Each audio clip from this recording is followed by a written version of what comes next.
Hey, welcome back to Coffee with Cagnetta. We are here live in New York at the Theorist Studios, and we have decided to come to New York to get some other perspectives, other business people that are not necessarily in South Florida. So we wanted to spread the wealth.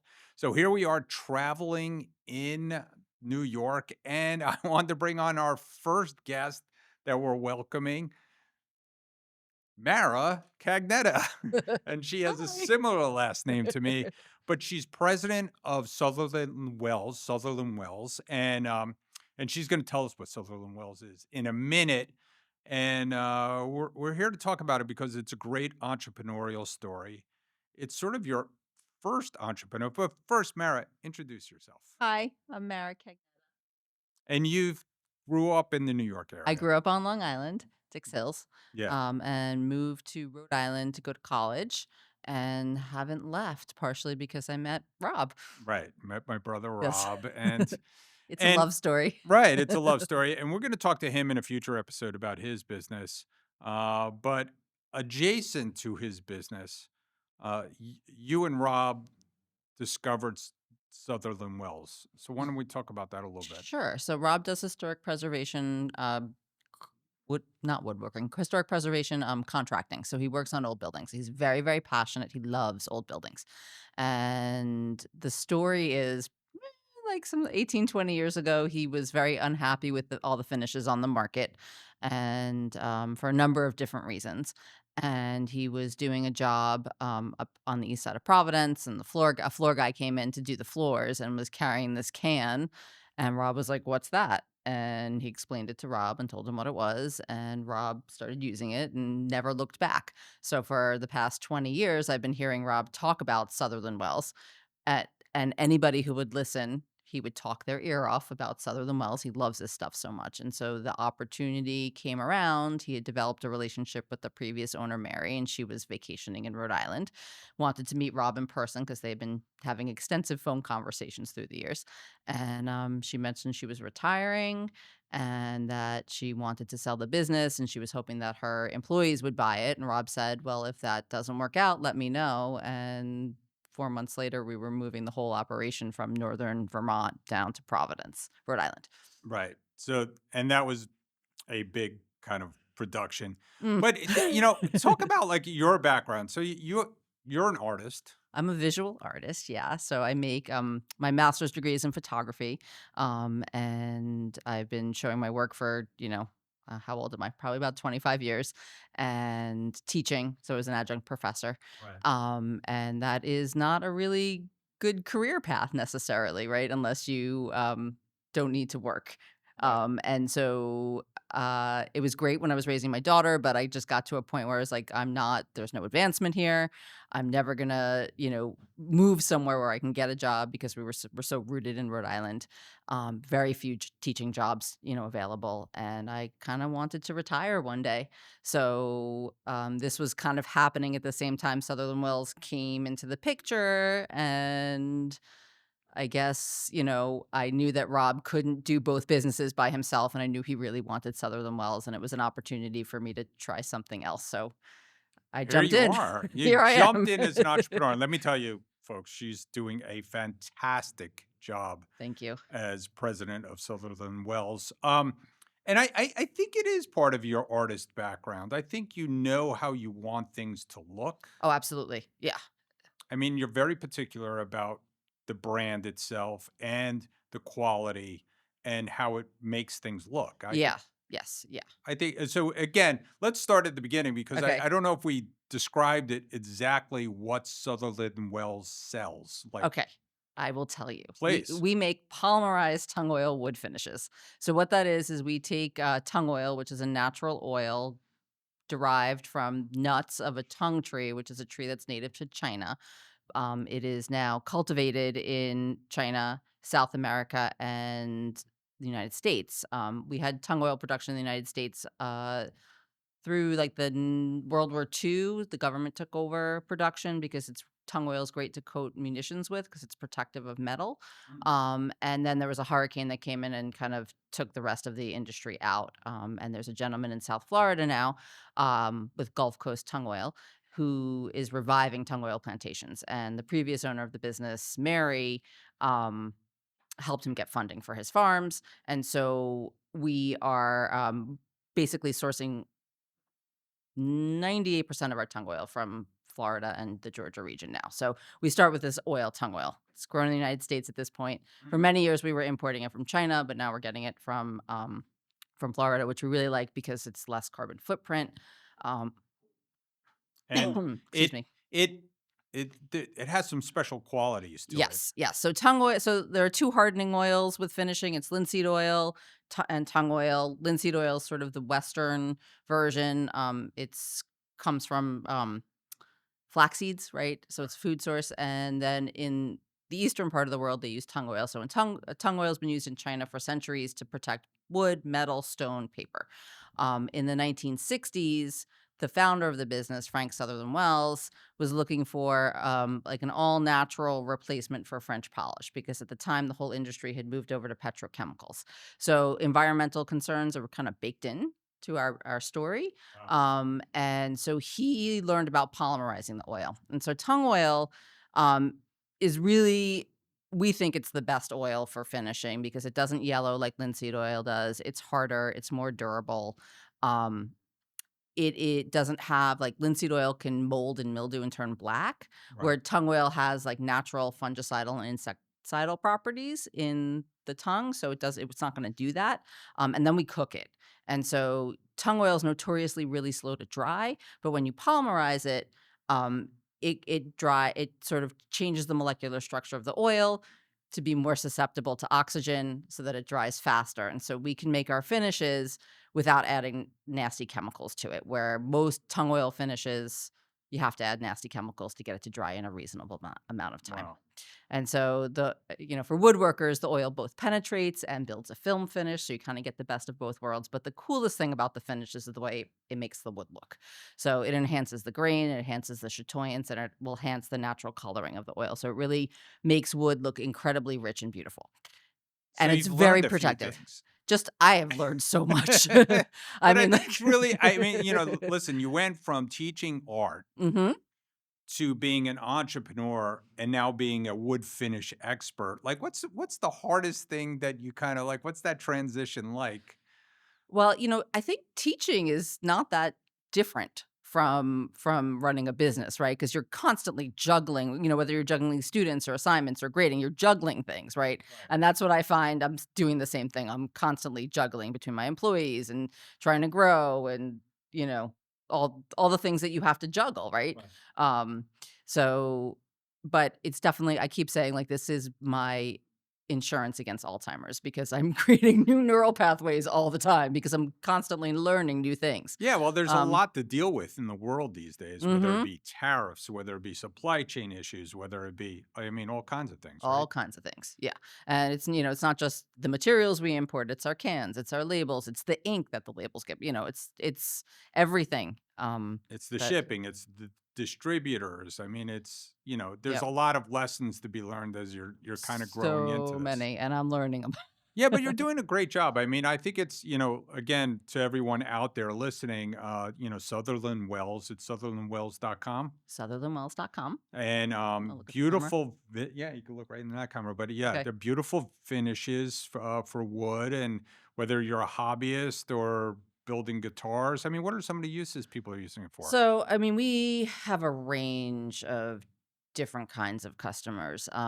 So we have a lot of really high-end furniture makers just because the finish looks so beautiful. Mm, And it's so high quality and so protective that we have a lot of very high-end kind of famous furniture makers who use our finish. We have a ton of luthiers, yeah, guitar other we have a customer who makes wooden drums. Amazing. Um Floor finishers, contractors, homeowners, kind of runs the gamut of all different people looking for wood, looking for that kind of rich finish with a really high quality and, like low, nasty chemically stuff. So we're VOC compliant with all 50 states, which is hard for a finish at this point, right? So we can sell right, gallons to all 50 states. And we do have a couple of Green Guard certified products as well yeah. that are VOC exempt, so And then you happen to stumble into another business that was closing. That as you're gearing up. I mean, but I think this is important to talk about when you get into a business and all of a sudden you're afforded other opportunities. Mhm. So you had another opportunity in what's it called again? Aqua Glaze? Aqua Glaze. Right. Right. So and that just you it was another product that Rob used in his business, and you found out that the company was no longer making it, and there was kind of an uproar in the industry of people like, "What do you mean you're not making it anymore?" So you guys decided to quote unquote acquire that, and it wasn't a lot of money, but it was a lot of work. A lot of work, but because it was a whole new, like, I had to, part of what we do is we're manufacturers, right? So I had to, like, find all the suppliers for all the raw materials. I had to get new boxes. I had to get new containers. I had to, there was just all this stuff. And now, Sutherland Wells never had worked with distributors before. So then I've been learning about distribution because Aqua Glaze is sold through distributors. And so that's been also a whole new learning, curve. Most of our sales are direct to consumer. Right. And then we have a handful of stores, which we're looking to grow. But Right. so yeah, that's been a big learning curve. And it was, all of a sudden, all the distributors were like, wait, Aqua Glaze is back. And then we were just slammed. That was last summer, slammed with orders all summer. And we couldn't stay on top of it. It was kind of intense. Feels manageable now. Yeah, it's coming around, and I do get the inside look because it's fun to call you and ask you all these questions because I as an entrepreneur myself and helping people buy and sell businesses, I don't often get to stick around afterwards to hear the stories. Well, I mean, like, your support and your Right. knowledge and, confidence in me is very helpful, Well, incredibly helpful. I I'm confident in you because number one, you're on top of it. Number two, you have attention to detail, and I think that again is part of your art background. I Yeah. mean, I think that's very helpful. With certain things, like, I have attention to detail with certain things, Right. but not with everything, but that's why you have other people work for you, right? So, like, my operations person has attention to detail with, like, shipping and customer service and numbers, right? She's Right. really good at all that stuff, where I'm more, like, big picture attention to detail and, like, what does the brand look like? How do we, put ourselves into the world, and look as good as we can look, and have, you know So this has been an interesting journey for you and your whole life path of graduating with masters in art. What's your advice to other young women out there about maybe becoming an entrepreneur, or maybe doing both, or having that balance in life? Like I don't believe in balance, by the way. I think it's tough to have perfect balance, but try to do a little bit of everything.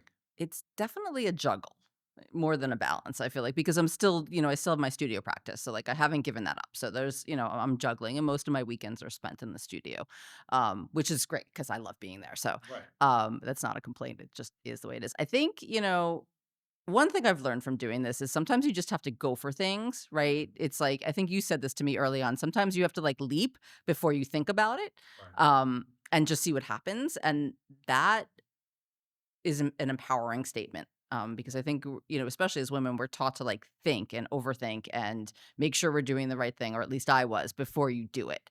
And that doesn't always work well in business. Sometimes you just need to make a decision and do it, without having all the data behind you, and then sometimes it works and sometimes it doesn't. Not for the really big decisions, but, like, there are things that happen on the day to day. So I think that's, I don't know. It's an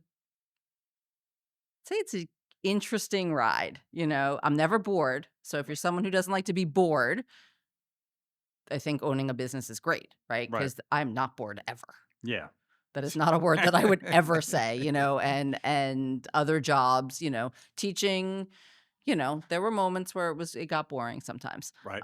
So, and I don't like to be bored, so All right. Well, I mean, I don't think you're bored at all, and you have a very diverse kind of interest level in many, many different things, and you're good at a lot of different things.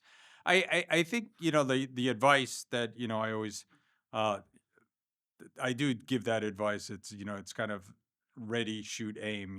It's sometimes you just have to go for things. yep.